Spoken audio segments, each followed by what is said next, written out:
നമ്മളെയൊക്കെ സൃഷ്ടിച്ച് ഭഗവാന് അറിയുന്നത് പോലെ നമ്മുടെ മനസ്സിനെ മനസ്സിലാക്കാൻ മറ്റൊരാൾക്കും സാധിക്കുകയില്ല. അതുകൊണ്ട് തന്നെ ഈ ലോകത്ത് എങ്ങനെ ദുഃഖങ്ങളും പ്രതിസന്ധികളും ഒക്കെ വരുമ്പോൾ അതൊന്നും മനസ്സിനെ ബാധിക്കാത്ത രീതിയിൽ എങ്ങനെ സുന്ദരമായി ജീവിക്കാം എന്ന് നമ്മെ പഠിപ്പിച്ചു തരുന്നതാണ് ഭഗവത്ഗീത. ഗൃഹസ്ഥനായ അർജുനന് യുദ്ധമുഖത്ത് വെച്ചാണ് ഭഗവാൻ ഗീത ഉപദേശിക്കുന്നത്. ഇതിൽ നിന്ന് തന്നെ നമുക്ക് മനസ്സിലാക്കാം, ഗൃഹസ്ഥരോടുള്ള ഭഗവാന്റെ ഉപദേശമാണ് ഭഗവത്ഗീത. യുദ്ധം എന്നത് നമ്മുടെയൊക്കെ മനസ്സിന്റെ സംഘർഷങ്ങളാണ്.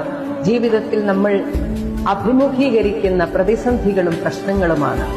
ഈ പ്രശ്നങ്ങളോടും പ്രതിസന്ധികളോടുമുള്ള നമ്മുടെ സമീപനം എങ്ങനെയായിരിക്കണം, എങ്ങനെ ഇതൊന്നും നമ്മുടെ മനസ്സിനെ ബാധിക്കാതെ കൗശലത്തോടെ ജീവിക്കാം എന്ന് നമുക്ക് വളരെ വ്യക്തമായി പറഞ്ഞു തരുന്നതാണ് ഭഗവത്ഗീത.